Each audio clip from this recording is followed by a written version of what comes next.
أنا أول من يبعث وأنا أول شافع وأول مشفع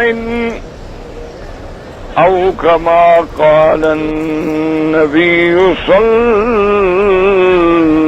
الله عليه وسلم صدق الله العلي العظيم وصدق رسوله النبي الكريم ونحن على ذلك لمن الشاهدين ومن الشاكرين والحمد لله رب العالمين رب اشرح لي صدري ويسر لي أمري واحلل عقدة من لساني يفقهوا قولي سبحانك لا علم لنا إلا ما علمتنا إنك أنت العليم الحكيم. برادران اسلام، واجب الاحترام بزرگوں، دوستوں اور بھائیوں، اللہ تبارک و تعالی کے کلام مقدس میں سے چند آیات مبارکہ اور آقا انعامدار حبیب کبریا سیدنا محمد مصطفیٰ صلی اللہ علیہ وعلی آلہ واصحابہ وسلم تسلیما کثیرا کثیرا کہ فرامین مبارکہ میں سے ایک حدیث تلاوت کی ہے. دعا فرمائیں کہ اللہ تبارک و تعالی اس عاجز کو مال اہل صحت عافیت کاملہ دائمہ اور حق بات بیان کرنے کی توفیق عطا فرمائیں. اللہ تبارک و تعالی ہم سب کو مل کر حق پر چلنے کی توفیق عطا فرمائیں. پروردگار عالم تمام آنے والوں کی حاضری منظور و مقبول فرمائیں. میں نے چند روز کے معروضات میں سرکار دو عالم سرکار مدینہ صلی اللہ علیہ وعلا آلہ واصحابہ وسلم تسلیما کثیرا کثیرا کی سیرت، آپ کا اسراء اور آپ کے معراج اور آپ کی عظمت کے بارے میں کچھ باتیں عرض کی تھیں. تاریخ انسانیت پہ اگر نظر ڈالیں تو عجیب سا منظر پہ غور کریں کہ میرے پروردگار عالم نے یہ ساری کائنات جو بنائی ہے اس میں سب سے نرالی شان والی ذات جو پیدا کی ہے وہ سرکار محمد مصطفیٰ صلی اللہ علیہ وسلم. یعنی آپ کی زندگی کے کسی پہلو پہ نظر ڈالیں، حضور کی پیدائش سے پہلے کی زندگی پہ نظر ڈالیں، سرکار دو عالم کی پیدائش پہ نظر ڈالیں، آپ کے بچپن پہ نظر ڈالیں، جوانی پہ نظر ڈالیں، آپ کی عبادت و ریاضت پہ نظر ڈالیں، نبوت و رسالت پہ نظر ڈالیں، آپ کی ہجرت پہ نظر ڈالیں، اسراء و معراج پہ نظر ڈالیں، جہاد و غزوات و سریات پہ نظر ڈالیں، آپ کے حسن اخلاق پہ نظر ڈالیں، آپ کے جمال کمال نوال پہ نظر ڈالیں. ایسی ذات پورے عالم میں کہیں نظر نہیں آتی. کہنے صلی اللہ علیہ وسلم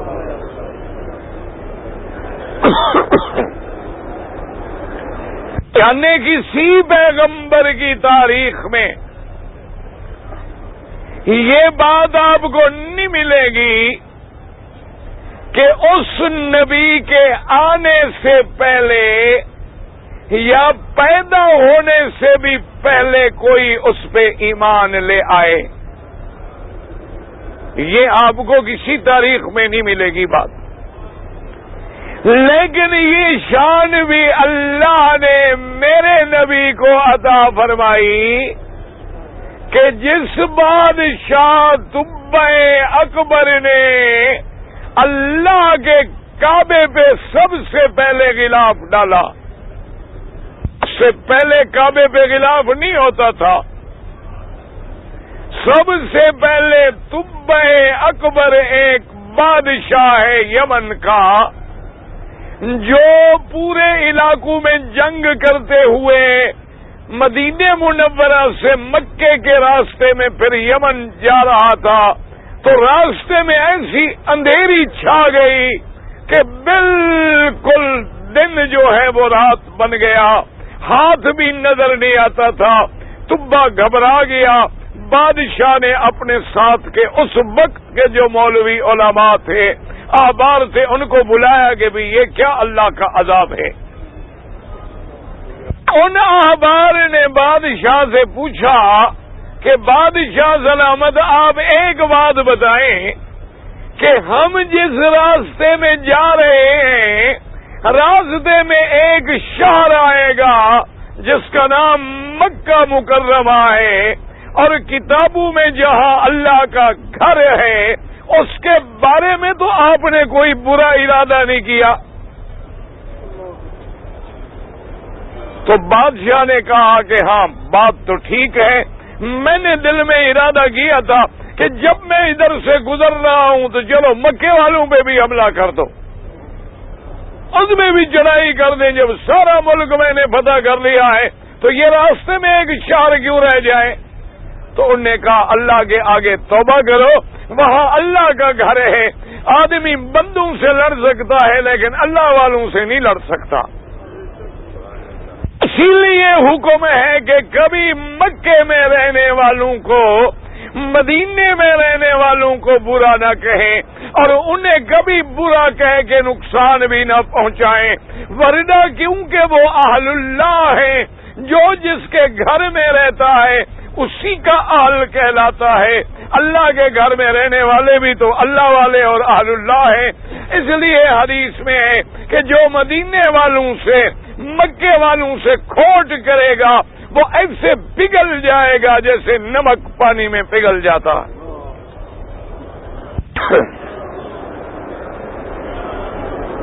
آگے بادشاہ سلامت توبہ کریں. بادشاہ نے توبہ کی اور اسی وقت فیصلہ کر لیا کہ مولا میں نے غلطی کی ہے, مجھے پتہ نہیں کہ تیرا گھر ہے. اب میں مکے میں جاؤں گا, ادب سے جاؤں گا اور تیرے گھر پہ غلاف بھی چڑھاؤں گا. تو سب سے پہلے طبع اکبر نے غلاف چڑھایا. انہی دبابیہ میں سے بادشاہ نے جب ساری حقیقت کھل گئی کہ یہ سرزمین مکہ ہے, یہ حرم ہے اور یہ وہ شہر ہے کہ جہاں ایک نبی پیدا ہوں گے جن کا نام محمد مصطفیٰ ہوگا. سب کہہ دو صلی اللہ علیہ وسلم. جب حضور کا نام آئے تو درود نہیں پڑھتے آپ. اچھا جنہوں نے درود پڑھا ہے مجھے کیا پتا, دیکھیں بیٹھ جائیں, مجھے پتہ لگے گا. تو اس بادشاہ پہ جب یہ حقیقت کھلی, چونکہ یہ بات تورات میں, انجیل میں, زبور میں, صحائف میں, ساری کتابوں میں لکھی ہوئی تھی کہ سرزمین مکہ میں ایک نبی پیدا ہوں گے جن کا نام محمد مصطفیٰ ہوگا, احمد مجتبی ہوگا, جو مدینے میں ہجرت کرے گا, جو صدقہ قبول نہیں کرے گا ہدیہ قبول فرمائیں گے, اور جن کے دو کندھوں کے درمیان میں ایک مہر جیسی نبوت کی علامت بھی ہوگی. ساری کتابوں میں بات لکھی ہوئی صلی اللہ علیہ وسلم. اسی لیے آپ تاریخ اٹھا لیں، اس لیے میں نے کہا نا کہ مدنی سرکار کے کسی انسان سیرت کا پہلو لے لیں، ساری دنیا کی زبانیں شناخواہ ہو جائیں، ساری کلمے لکھنے لگ جائیں، زبانیں گنگ ہو جائیں گی، کلمے ٹوٹ جائیں گی، لیکن سیرت محمد مصطفیٰ ختم نہیں ہوگی۔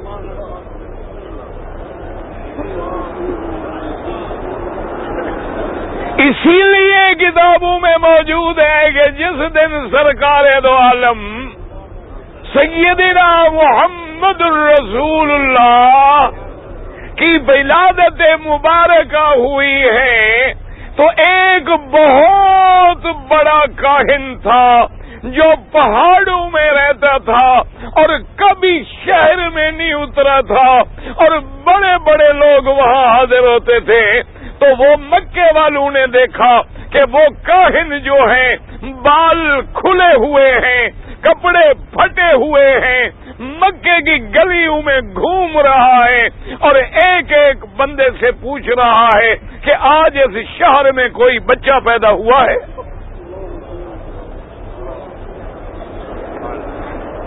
خدا کے بندو عقیدے صاف رکھو، الحمدللہ ثم الحمدللہ، ہم مدنی کے نہ شان کے منکر نہ ولادت کے منکر۔ جھگڑے میں تو میرے بھائی پڑے ہوئے ہیں، اللہ ان کی بھی ہدایت کے فیصلے کر دے کہ ایک طرف تو 12 ربیع الاول کو میلاد مناتے ہیں اور دوسری طرف بشریت کا انکار کرتے ہیں۔ ہمیں سمجھ نہیں آتی کہ کیا دماغ ہے اور کیا مذہب ہے۔ ایمان سے کہو، میلاد منانے کا کیا مطلب ہے کہ جس تاریخ کو میرا مدنی محمد پیدا ہوئے، تو جب بشر ہی نہیں تو پھر پیدا ہونے کا کیا مطلب؟ دیکھو نا جی، یا تو میلاد نہ مناؤ، میلاد مناؤ تو بشریت کا تو اقرار کرو۔ اگر میرا مدنی سراپا جن سے نور ہے، اللہ کے کعبے میں عقیدے سمجھو، دماغ سے جھگڑوں کو نکال دو، اگر حضور جن سے نور ہے تو کوئی مولوی کوئی پیر بتلائے کہ نور کس تاریخ کو پیدا ہوا؟ پھر 12 ربیع الاول کا کیا مطلب؟ اگر حضور میرے اللہ کے نور کا ٹکڑا ہے تو اللہ تو اس وقت بھی تھے جب کچھ نہیں تھا، ٹھیک ہے کہ نہیں؟ هو الأول والآخر والظاهر والباطن وهو بكل شيء عليم۔ وہ ذات تو اس وقت بھی تھی جب کائنات بھی نہیں تھی، سب سے پہلے بھی وہ، اور جب سب فنا ہو جائیں گے تب بھی وہ۔ تو پھر اگر اللہ کے وجود کا ٹکڑا بنے تو پھر ولادت کی کیا مطلب، تاریخ کا کیا مطلب؟ اس لیے یاد رکھو کہ جتنا باطل مذہب ہے وہ دھوکے کا شکار ہے۔ ادھر دیکھو کہ حضرت علی کے بارے میں عقیدہ ہے کہ مشکل کشا ہے، مولا ہے، حاجت روا ہے، سب کو نفع نقصان دینے کے مالک ہیں، اور ادھر عقیدہ ہے کہ خلافت بھی ابو بکر نے چھین لی اور وراثت بھی چھین لی، بی بی فاطمہ کو بھی مارا گیا، بچوں کو بھی شہید کیا گیا، تو جو مشکل کشا ہو وہ اپنی مشکلیں بھی حل نہ کر سکا۔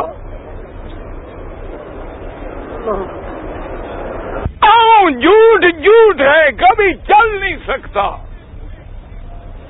اسی لیے آپ دیکھیں کہ جتنے باطل فرقے ہیں وہ اپنی پارٹی کو نصیحت کریں گے کہ کبھی علماء کے پاس نہ جانا، کبھی کسی کی تقریر نہ سننا، کبھی کسی کے درس میں نہ بیٹھنا، بالکل الگ تھلگ رہنا، وہاں سب وہاں بھی بھرے ہوئے ہیں۔ اور اللہ کے بندے وجہ کیا ہے؟ ان کو پتا ہے کہ جب قرآن کی مار پڑے گی تو شرک ٹوٹ جائے گا۔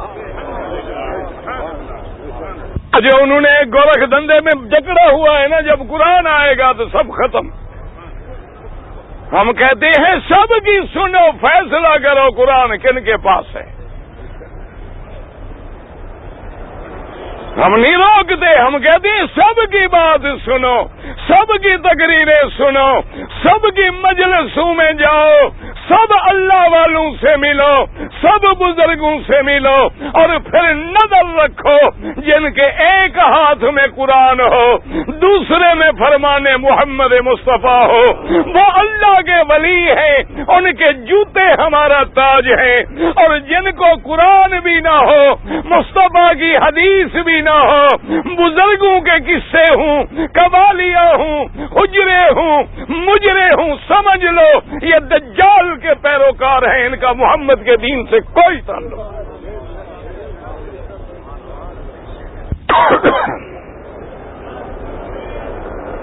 ورنہ میرے مدنی کی ولادت، اللہ اکبر، یاد رکھو، مولد ملادت مانو گے تو بی بی آمنہ کو بھی اماں ماننا پڑے گا، اور عبداللہ کو باپ بھی ماننا پڑے گا، اور حضور عبد المطلب کے پوتے بھی بنیں گے، حسنین کے نانا بھی بنیں گے، اور فاطمہ، رقیہ، ام کلثوم، زینب، طیب، طاہر، قاسم کے ابا بھی بنیں گے، خدیجہ، عائشہ، حفصہ کے شوہر بھی بنیں گے، اور انما انا بشر کے نعرے بھی لگائیں گے، بشر بھی ہوں گے، سید البشر بھی ہوں گے۔ وجہ کیا ہے؟ یاد رکھو، یہ اللہ کی شان ہے۔ ایک پتھر تیرے بازاروں میں لگا ہے، ایک پتھر خدا کے کعبے میں لگا ہے، ایک حجر اسود میں لگا ہے۔ تو بھی بشر ہے جس سے بشریت شرمندہ ہے، میرا مدنی بھی بشر ہے جس کے لیے ملک انتظار میں ہے۔ صلی اللہ علیہ وسلم جب نام آئے درود پڑھیں۔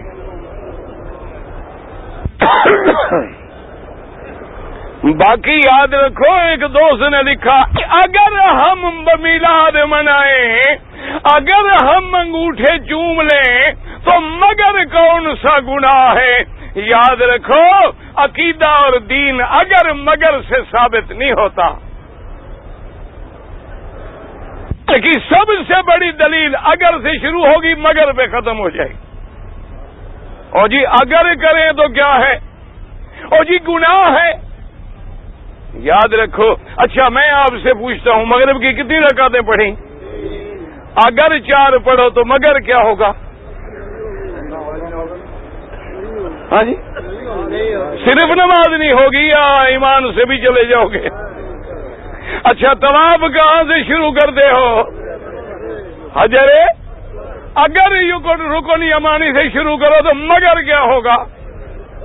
صفا مروہ کہاں سے دوڑتے ہو؟ اگر مروہ سے دوڑو تو پھر مگر کیا ہو جائے گا؟ یہ دین ہے اگر مگر؟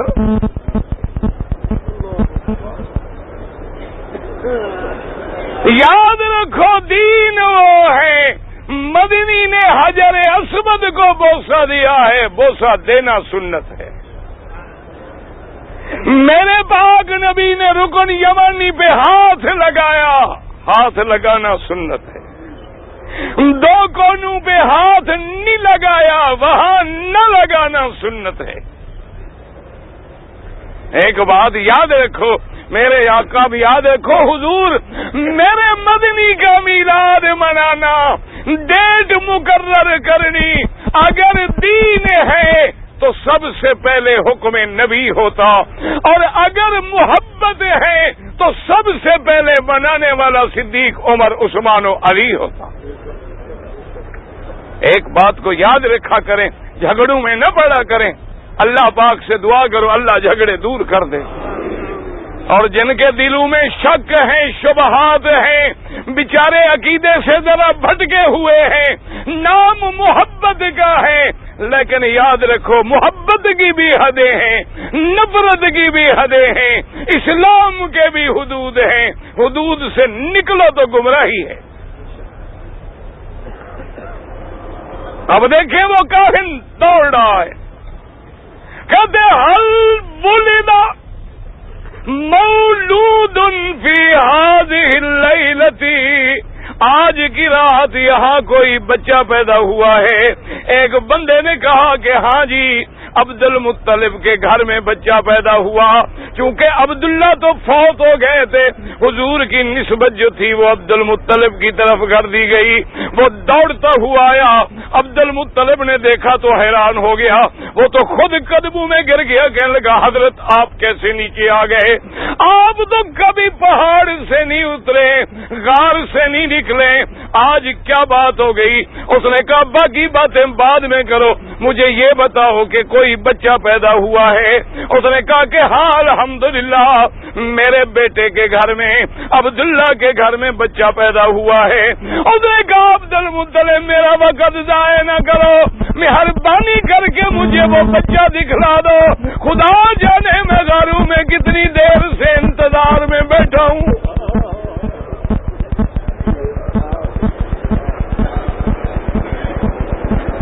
صلی اللہ علیہ وسلم۔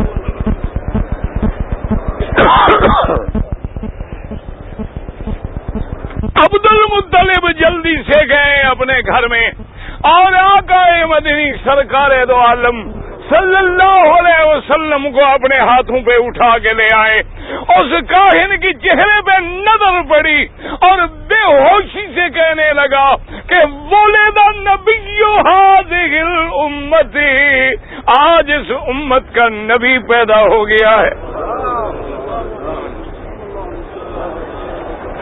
اب اندازہ کریں کہ ولادت سے پہلے یہ عالم ہے، اور بادشاہ طبا نے خط لکھا، اس نے چونکہ مولویوں سے سن لیا تھا، خط کس کے نام لکھا؟ محمد الرسول اللہ۔ ابھی میرا مدنی پیدا بھی نہیں ہوئے، یہ سینکڑوں سال پہلے کی بات ہے۔ بادشاہ نے خط لکھا کہ محمد مصطفیٰ میں بھلا بادشاہ ہوں، اگر میں زندہ ہوا اور میری زندگی میں مدنی آپ پیدا ہوئے تو میں آپ کے قدموں میں پہنچوں گا، آپ کا خادم بنوں گا، آپ کا معاون بنوں گا، آپ کا وزیر بنوں گا، اور اگر میں پہلے مر گیا تو قیامت میں گواہی دینا کہ میں آپ پہ ایمان لا رہا ہوں۔ ابھی حضور پیدا نہیں ہوئے، حضرت سلمان فارسی کہہ دو رضی اللہ عنہ ڈھونڈتے ڈھونڈتے مدینے میں پہنچے۔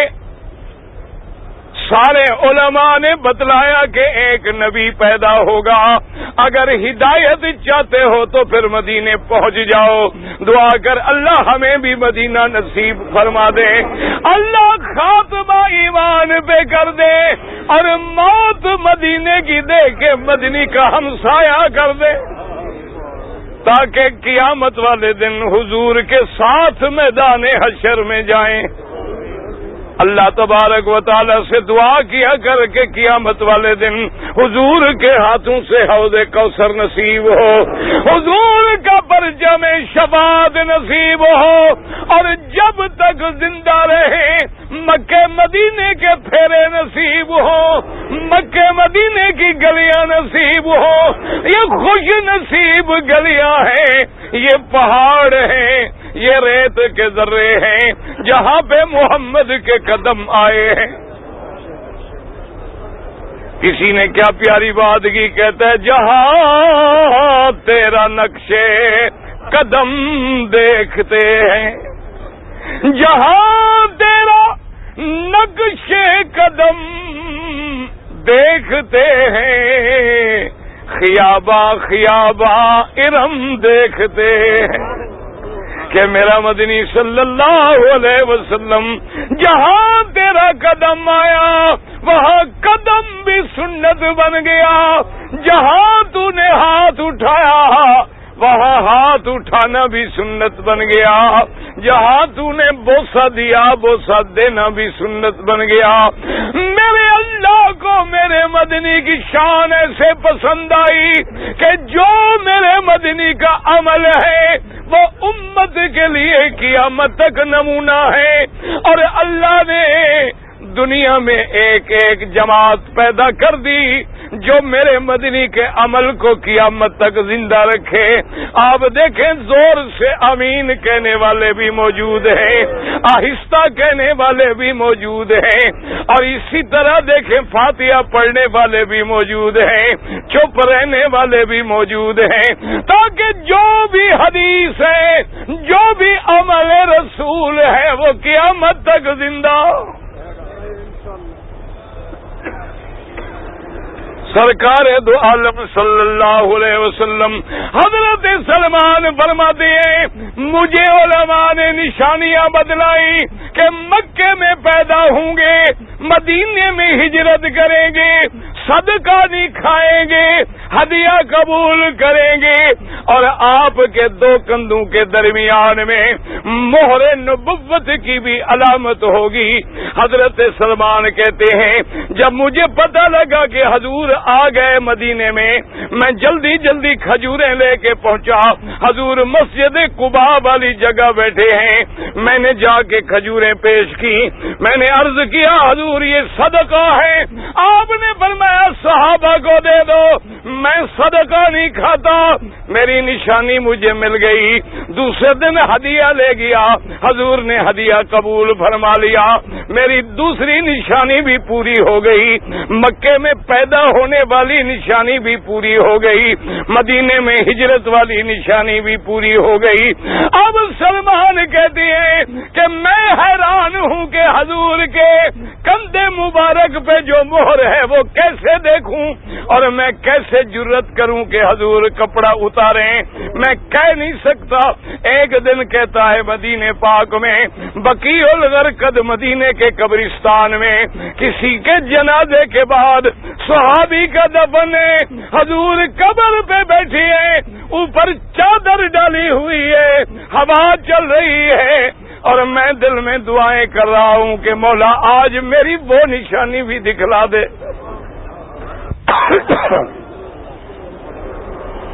صلی اللہ علیہ وسلم سامنے کھڑا ہوں اور میں آہستہ آہستہ ایسا ایسا چلتے چلتے ایسی جگہ پہ آ رہا ہوں کہ اگر کپڑا ذرا بھی نیچے ہو جائے تو میں نظر ڈال لوں۔ جب میں قریب آیا تو حضور نے فرمایا سلمان ادھر آؤ۔ میں قریب آیا، حضور نے اپنی چادر خود نیچے کر دی، فرمایا اب بھی تیری نشانیاں پوری نہیں ہوئی۔ اللہ، میں نے کہا حضور بس کلمہ پڑھا دیں، ولادت سے پہلے دیکھیں اور یاد رکھ لیں، حدیث کی کتابوں میں موجود ہے، بی بی ام حبیبہ نے بتلایا ایک ایسے گرجے میں گئی تھی جو نصرانیوں کا گرجا تھا۔ اس پادری نے پوچھا آپ کہاں کے رہنے والے ہیں؟ انہوں نے کہا مکے کے رہنے والے ہیں۔ بہت لمبا واقعہ ہے۔ اس نے کہا اچھا بات سنو، ہم نے سنا ہے کہ مکے میں ایک نبی پیدا ہوا ہے، اگر میں تمہیں تصویر دکھلاؤں تو پہچان لو گی؟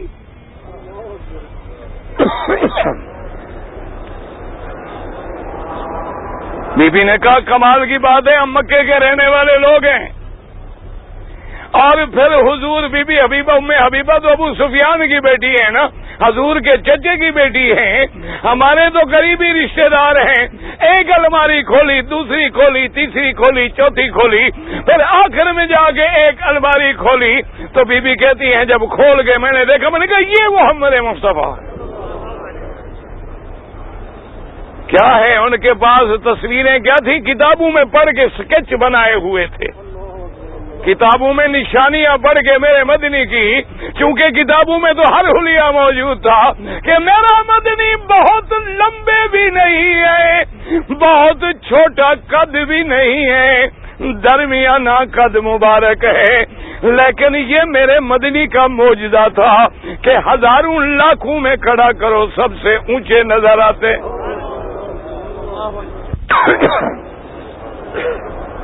کہہ دو صلی اللہ علیہ وسلم۔ او عاشق بنو، بدعتی نہ بنو، مدنی کے غلام بنو، گھر میں مذہب نہ بنو۔ خدا کی قسم ہے، جب تک مدینے کی پٹڑی پہ نہیں آؤ گے، جب تک سنت مدنی پہ نہیں آؤ گے، دیکھو مسواک لکڑی ہے، منہ اپنا صاف ہوتا ہے، لیکن سنت کا اتنا بڑا مرتبہ ہے، حدیثوں میں ہے، علماء نے جمع کیا ہے کہ صرف مسواک کرنے کے 70 فائدے ہیں، اور ایک فائدہ یہ ہے کہ مسواک کرنے والے کا خاتمہ ایمان پہ ہوتا ہے۔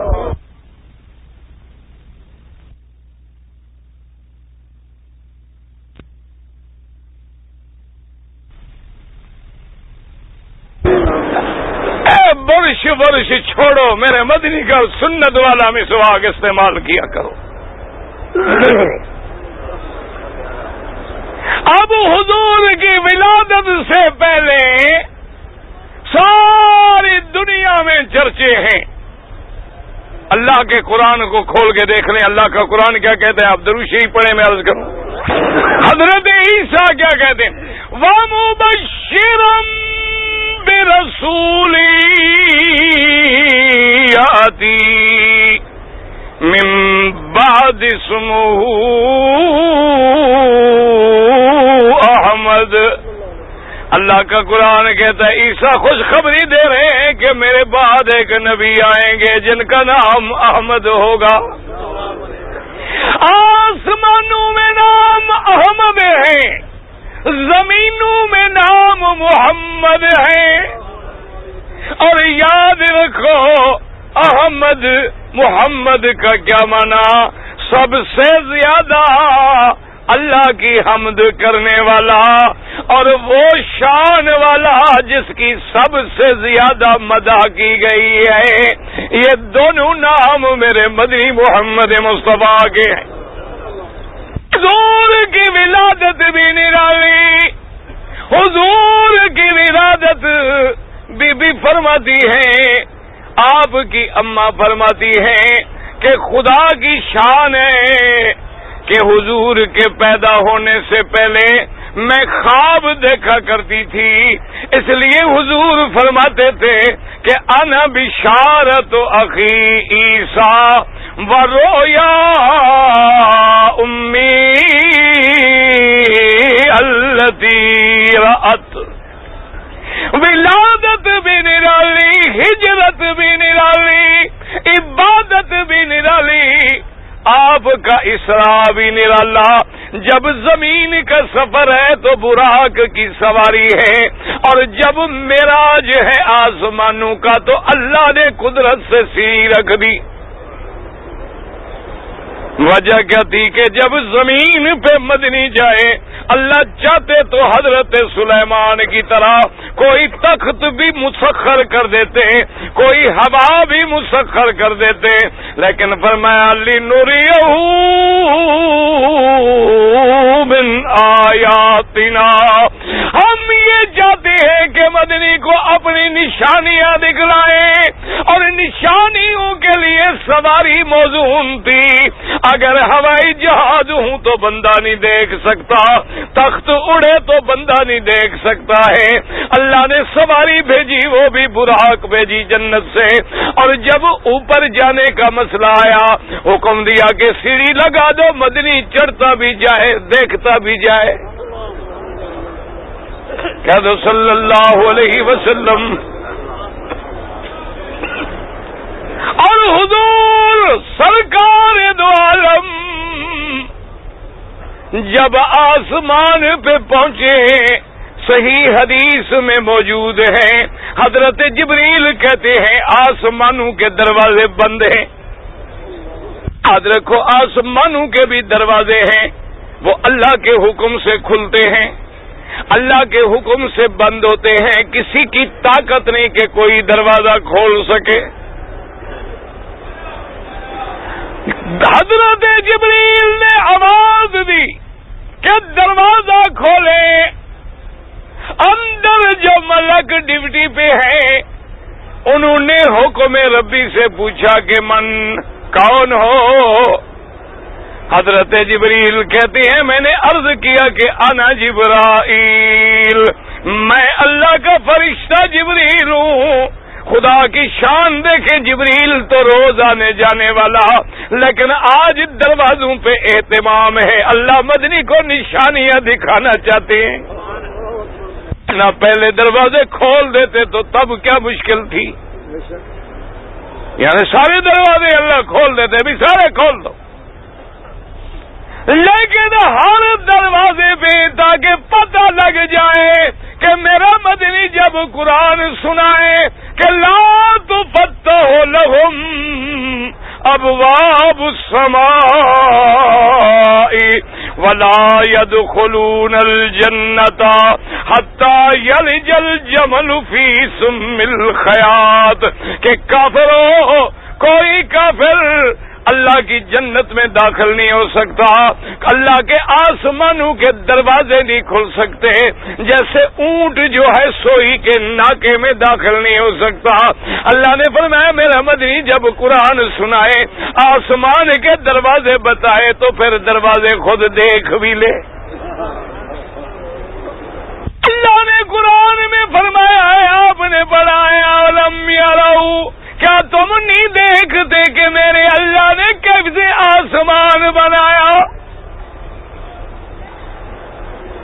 اللہ نے قرآن میں فرما دیا انا زینا السماء الدنیا بزینت الکواکب، کہ ہم نے آسمان کو زینت دی ہے ستارے لگا کے، ہم نے ستارے ٹانک دیے ہیں، اپنی اپنی جگہ پہ ستارے کی روشنی ہے، آسمان بھی تزئین ہے. اللہ پاک نے فرمایا میرا مدنی ستارے بھی دیکھ لیں، دروازے بھی دیکھ لیں، نظام سماوات بھی دیکھ لیں، آسمانوں کے انتظام اور پہرا بھی دیکھ لیں. حضرت جبریل کہتے ہیں میں نے کہا کہ میں جبریل ہوں. اب دوسرا سوال کیا ہوا کہ من ما کا، جبریل کون تیرے ساتھ ہے، تاکہ فرشتوں کو بھی پتہ لگے آج گزرنے والا کون ہے. نہ ایمان سے کہو، ورنہ اللہ اگر حکم دے دے بھی دروازے سارے کھول دو، آنے دو میرے مدنی کو، بس بات ختم ہو گئی، کون روک سکتا. لیکن جب مدنی گزر جاتے تو کسی کو پتہ لگتا کسی کو نہ لگتا. یہ اللہ کا نظام ہوتا ہے، جب اللہ کسی کو شان دینا ہو تو پھر پہرے بھی لگ جاتے ہیں. جیسے صحیح حدیث مبارک میں ہے کہ ایک دن میرا آقا سرکار محمد پاک، سب کہہ دو صلی اللہ علیہ وسلم،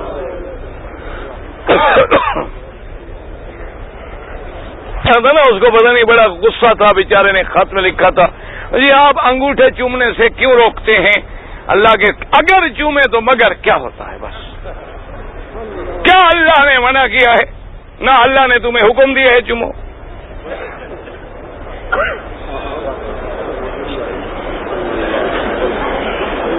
بھائی ناراض نہ ہوئے کرو، ایمان سے کہو انگوٹھے تو تم اپنے چومو، مجھے کیا تکلیف ہے،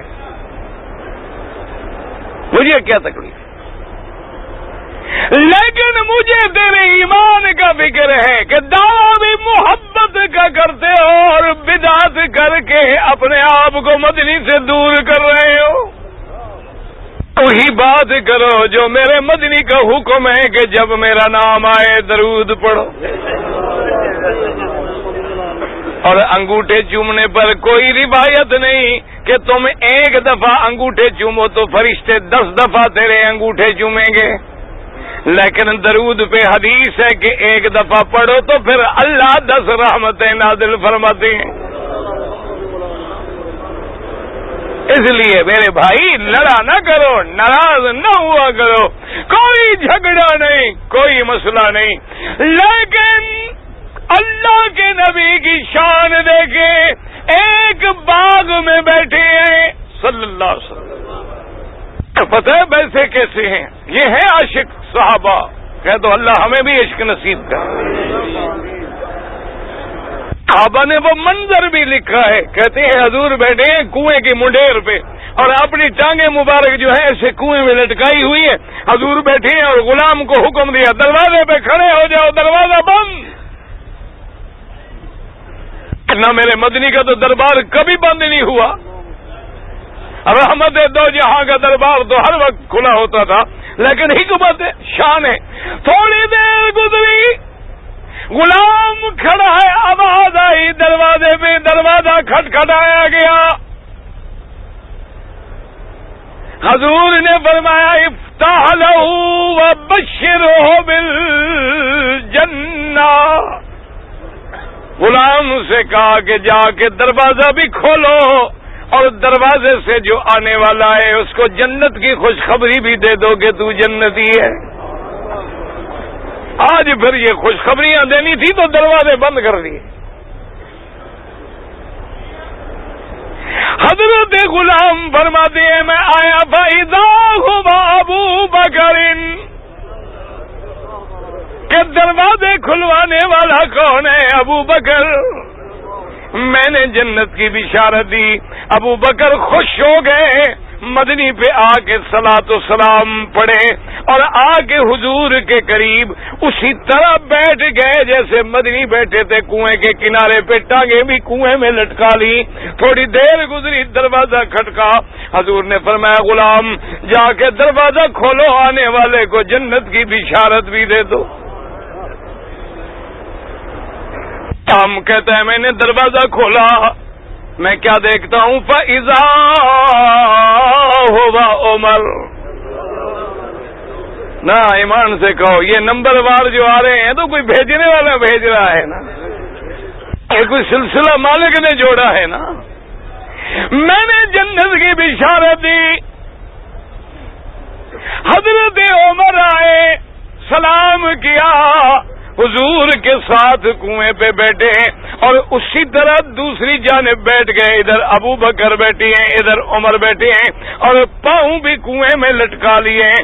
اب محدثین، فقہاء، ائمہ، علماء، اللہ ان کی قبروں پہ کروڑوں رحمتیں نازل فرمائے۔ اب آگے موتی پھر انہوں نے نکالے ہیں کہ سب نے ایسا کیوں کیا کہ ٹانگیں لٹکا لی۔ انہوں نے کہا وجہ یہ تھی کہ آج سرکار خوش بیٹھے تھے، بے تکلفی سے بیٹھے تھے، اگر ابو بکر عمر کھڑے ہو جاتے یا بے تکلف اختیار کرتے تو حضور کو بھی پھر کنویں سے اٹھ کے سیدھا بیٹھنا پڑتا۔ وہ اسی طرح آگے بیٹھ گئے تاکہ مدنی کے آرام میں کوئی خلل نہ آئے۔ رازدان نبوت ہے، پھر دروازہ کھٹکا، حضور نے فرمایا کہ دروازہ کھولو، بشرہ بالجنتی الا بلون تصیبہ، آنے والے کو جنت کی خبر بھی دے دو اور ساتھ یہ بھی کہہ دو کہ تم پہ ایک بہت بڑا امتحان آئے گا۔ غلام کہتی ہیں میں جب پہنچا فَإِذَا هُوَ عثمان، کہہ دو رضی اللہ عنہ، آنے والے حضرت عثمان ہیں، آ کے سلام کیا۔ اب کنویں پہ جس طرف میرے مدنی بیٹھے ہیں ادھر جگہ باقی نہیں تھی تو سامنے والی طرف جا کے بیٹھ گئے۔ اب علماء نے کیا پیارا نقطہ لکھا ہے، انہوں نے کہا خدا کی شان دیکھو، جیسے کنویں پہ قریب بیٹھے تھے ان کو تو اللہ نے روضے میں بھی قریب رکھا، اور جیسے عثمان سامنے تھوڑے دور تھے اللہ نے ان کو جنت البقیع میں رکھا۔ یہ اللہ کی حکمتیں ہیں۔ آج آسمانوں کے دروازے بند ہیں، کیوں؟ آنے والا جو آ رہا ہے اور اس کو نشانیاں دکھلانی ہے، آسمان دکھلانا ہے، زینت سما دکھلانی ہے، آسمان کے دروازے دکھلانے ہیں اور دروازے کھلنے کا نظام دکھلانا ہے۔ حضرت جبریل کہتے ہیں کہ دوسرا سوال فرشتے نے کیا، من ما کا، تیرے ساتھ آنے والا کون ہے؟ میں نے کہا محمد الرسول اللہ۔ تیسرا سوال کیا فرشتے نے، حل بعث الیہ، کہ جبریل کیا مدنی سرکار کو معراج کی بعثت کی دعوت پہنچ گئی ہے؟ جبریل کہتے ہیں میں نے کہا ففتح لنا، آسمان کا دروازہ کھلا، آگے میرا مدنی اور پیچھے جبریل خادم ہے۔ کہہ دو صلی اللہ علیہ وسلم، بھئی عورتیں چلی جائیں گی۔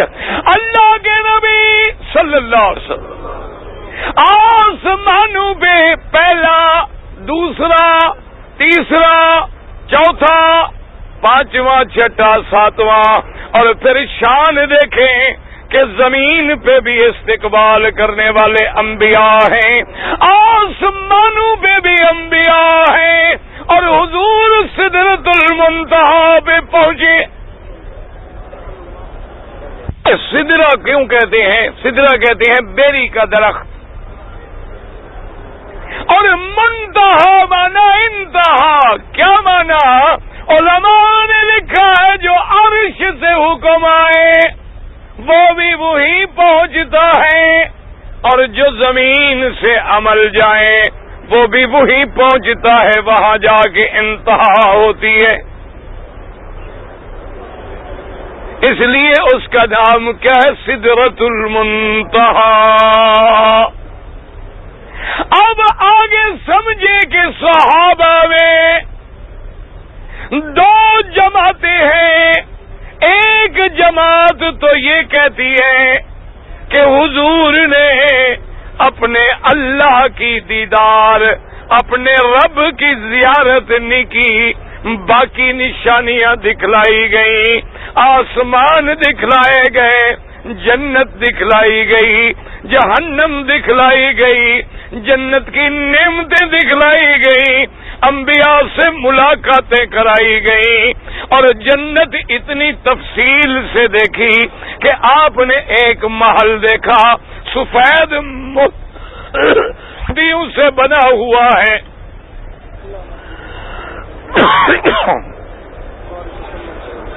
اللہ، حضور نے جبریل سے پوچھا، جبریل یہ کس کا گھر ہے؟ یاد رکھو علم غیب کا مالک کون ہے؟ اگر انبیاء عالم الغیب ہوں تو ایک ایک بات کا سوال نہ کریں۔ یاد رکھو، شان ہے دے دے میرا رب کریم تو سارا کچھ کھول کے دکھلا دے۔ اللہ کے آگے کوئی مشکل نہیں۔ اس لیے میں نے عرض کیا تھا کہ جب اللہ نے پوچھا کہ مدنی فرشتے کس بات میں بحث کر رہے ہیں، حضور نے عرض کیا کہ یا اللہ مجھے معلوم نہیں۔ حضور فرماتے ہیں کہ اللہ نے اپنا دست کمال میرے سینے پہ رکھا۔ اللہ کے ہاتھ رکھنے سے حضور فرماتے ہیں کہ میرے اوپر سارا کچھ ملالہ کھل گیا۔ اللہ نے فرمایا اب بتلاؤ محمد مصطفیٰ ملائکہ کس بات میں بحث کر رہے ہیں؟ میں نے کہا حضور اب تو میں سب کچھ دیکھ رہا ہوں، سن رہا ہوں۔ وہ ان لوگوں کی نیکیوں پہ بحث کر رہے ہیں جو دور دور سے چل کے مسجد میں جماعتوں کے لیے آتے ہیں۔ اللہ نے کھول دیا، لیکن اللہ نہ بدلائے۔ یاد رکھا کرو وہ بھی اس کی حکمت ہوتی ہے۔ اس لیے حضور نے پوچھا کہ یہ گھر کس کا ہے؟ جبریل نے عرض کیا حضور آپ کا ساتھی ہے، آپ کا وزیر حضرت عمر کا گھر ہے۔ حضور فرماتے ہیں میرا دل چاہا کہ میں اس گھر میں جاؤں، لیکن میں نے دیکھا اس کے گھر کے دروازے کی سیڑھی پہ ایک عورت بیٹھی وضو کر رہی ہے، تو مجھے عمر کی غیرت یاد آ گئی۔ میں نے کہا اچھا اب اندر جانا مناسب نہیں ہے، اندر نہیں گیا۔ حضور نے جلنے کی آواز سنی، پوچھا یہ کیا ہے؟ عرض کیا گیا حضور بلال کہہ دو رضی اللہ عنہ۔ مسلمانوں اللہ بلال کا جو عشق ہے نا، اللہ ہمیں اس کا کوئی کروڑواں حصہ نصیب کر دے۔ حضور سرکار دو عالم کے بارے میں اب سمجھے مسئلہ۔ صحابہ کے دو قول ہیں، بعض صحابہ کہتی ہیں کہ حضور نے اللہ کی زیارت نہیں کی کیونکہ خدا کو کوئی نہیں دیکھ سکتا، اللہ کا قرآن ہے کہ کوئی دیکھ نہیں سکتا ہے۔ اور موسیٰ علیہ السلام نے عرض کیا تھا کہ مولا میں نے آپ نے کلام کیا ہے تو رب ارنی انظر الیک، قال لن ترانی ولكن انظر الى الجبل۔ اللہ نے حکم دیا کہ موسیٰ علیہ السلام تم مجھے نہیں دیکھ سکتے ہو، لیکن اس پہاڑ پہ نظر ڈالو، وہ پہاڑ بھی قسمت والے۔ اللہ نے فرمایا کہ اس پہاڑ پہ میں اپنی تجلی ڈالتا ہوں، اگر پہاڑ میری تجلی برداشت کر لے تو پھر تو تم بھی دیکھنے کی سکت رکھو گے، اگر پہاڑ برداشت نہ کر سکیں تو ایک کمزور انسان کیسے برداشت کر سکتا ہے؟ اللہ کا قرآن ہے فَلَمَّا تَجَلَّى رَبُّهُ لِلْجَبَلِ فَلَمَّا تَجَلَّى، اللہ نے جب اپنی تجلی ڈالی اس پر پہاڑ پہ، خدا کے بندوں پہاڑ بھی قسمت والے، اس لیے علماء نے لکھا ہے سارے پہاڑ شان والے ہیں، لیکن اللہ نے 4 پہاڑ چن لیے ہیں۔ ایک جبل طور ہے، ایک جبل زیتہ ہے، اور ایک جبل احد ہے۔ اللہ نے ان پہاڑوں کو بھی چن لیا ہے، اور پھر سب سے زیادہ شان، بلکہ کتابیں تاریخ دیکھو تو خدا کی قدرت ہے، پہاڑوں میں اللہ نے 4 پہاڑ چن لیے، لیکن ایک کو پھر زیادہ شان دے دیا ہے۔ پہاڑوں میں 4 پہاڑ، سب سے زیادہ شان کس کو ملی ہے؟ احد پہاڑ کو۔ اور اللہ کی شان دیکھو کہ فرشتوں میں بھی 4 فرشتے چن لیے، لیکن زیادہ شان کس کو ملی؟ جبریل کو۔ ٹھیک ہے کہ نہیں؟ اچھا کتابیں بھی اللہ نے 4 چن لی، لیکن زیادہ شان قرآن کو ملی۔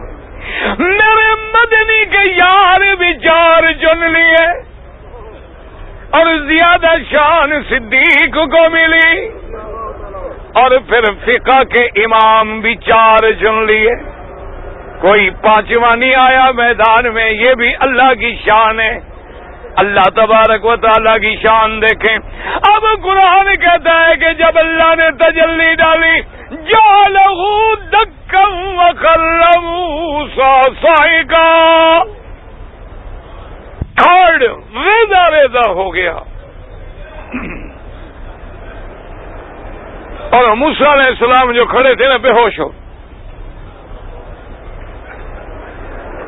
اب جناب جب تھوڑی دیر گزری ہوش آیا، سبحانک تبت الیک، مولا پاک ہے تیری ذات، میری توبہ ہے، میری توبہ ہے، میرا اللہ میں نہیں دیکھ سکتا ہوں۔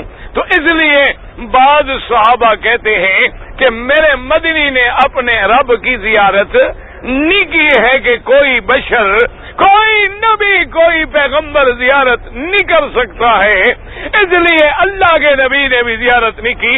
اور یاد رکھو جو سورت نجم میں ہے کہ اللہ کے نبی نے دیکھا وَهُوَ بِالْأُفُقِ الْأَعْلَىٰ ثُمَّ دنا فتدلى فكان قاب قوسين او ادنى. یاد رکھو اس سے مراد خدا کی ذات نہیں بلکہ بالاتفاق جمیع صحابہ کے نزدیک یہ آیتیں جو ہیں جبریل کے بارے میں ہیں. یہ آیتیں کس کے بارے میں ہیں؟ جبریل کے بارے میں ہیں. یہ ہمارے بعض بھائی جو ہے نا اور جی خدا کے ساتھ قریب کر دیتے ہیں کانا کعبہ قوسین او ادنی، یہ بالکل تفسیر کے خلاف ہے. بلکہ جمہور مفسرین کے نزدیک اللہ کی ان آیات سے مراد جبریل علیہ السلام کی رؤیت.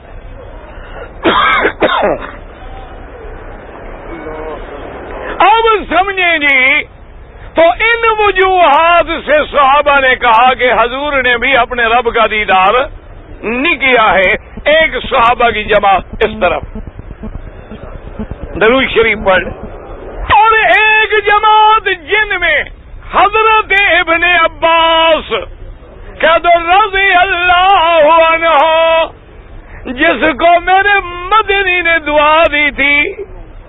حضور نے جس کے لیے دعا مانگی، اللہ میرے ابن عباس کو اپنے قرآن کی سمجھ عطا فرما. حضرت ابن عباس اور بڑے بڑے صحابہ کہتے ہیں نا اللہ نے جیسے مدنی کو معراج میں اور نشانیاں دکھلائی ہیں، اللہ نے اپنا دیدار بھی محمد مدنی کو کرایا ہے. میرے مدنی پاک نے اپنا دیدار بھی، اپنا رب کا دیدار بھی دیکھا ہے، اللہ کی زیارت بھی ہوئی ہے، اور وہ قرب نصیب ہوا ہے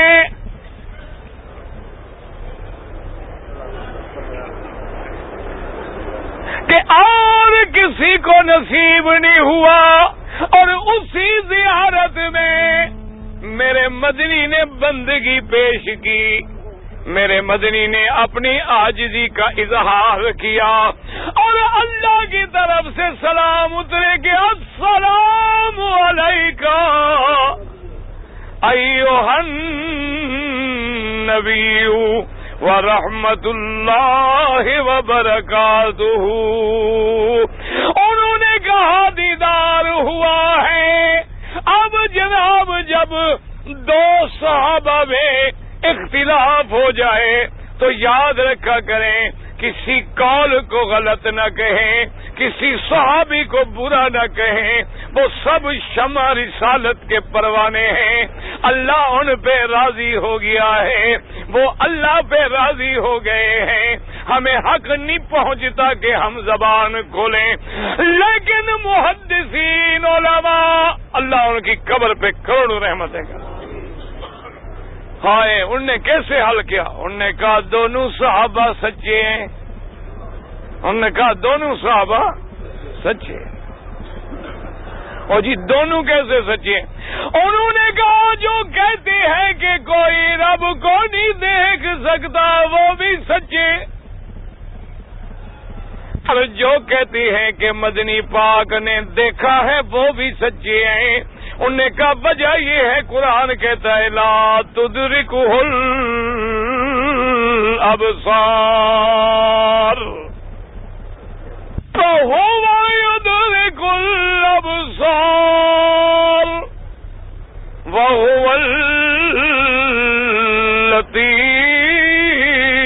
اللطیف الخبیر. انہوں نے کہا وہ بھی سچے ہیں کہ دنیا میں اس زمین پر کوئی آنکھ یہ طاقت نہیں رکھتی کہ رب کو دیکھے. انہوں نے کہا قرآن کا فیصلہ حق ہے، سچ ہے، لیکن مدنی نے زمین پہ تو نہیں دیکھا، آسمانوں میں دیکھا ہے. میرے مدنی پاک نے جو زیارت کی ہے وہ زمین پہ نہیں ہوئی، وہ کہاں ہوئی؟ انہوں نے کہا جنت میں قیامت والے دن اللہ ہر مومن کو زیارت کرائیں گے. ایک دن میرے مدنی بیٹھی ہیں صلی اللہ علیہ وسلم 14ویں کا حضور پاک نے صحابہ سے پوچھا هل تزامون فی رؤیتہ، 14ویں چاند کی رؤیت میں تمہیں کوئی شک ہے؟ انہوں نے کہا یا رسول اللہ 14ویں کے چاند میں کیسے؟ اور میں انکم سترون ربکم یوم القیامہ، قیامت والے دن تم اپنے رب کا دیدار کرو گے. دعا کرو اللہ ہمیں بھی نصیب کرے. فرمایا قیامت والے دن تم اپنے رب کا دیدار کرو گے رویت ہی، اور اللہ کے دیدار میں تمہیں کوئی شک بھی نہیں ہوگا جیسے 14ویں کے چاند میں کسی کو شک نہیں ہوتا. اور پھر شان والے حدیث میں ہے کسی کو مہینے میں زیارت ہوگی، کسی کو ہفتے میں زیارت ہوگی، اور کوئی شان والے ایسے ہوں گے کہ جنہیں روز زیارت ہوگی. وہ مقام ہے قیامت میں جن کے بارے میں خدا کہتا ہے، اللہ کے قرآن میں موجود ہے، فی مقعد صدق عند ملیک مقتدر. ایسے شان والے بھی ہوں گے، منابر نور پہ بیٹھے ہوں گے، اللہ کا قرب بھی نصیب ہوگا، اللہ کی زیارت بھی نصیب ہوگی. تو علماء نے جمع کیا دونوں قولوں کو کہ جب جنت میں ہر بندے کو زیارت ہوگی، ہر انسان کو زیارت ہوگی، میرے مدنی کو جو زیارت ہوئی وہ زمینوں پہ نہیں ہوئی ہے، بلکہ جب حضور کو اللہ نے اوپر بلایا ہے وہ نظام الگ ہے. اللہ صلی اللہ علیہ وسلم.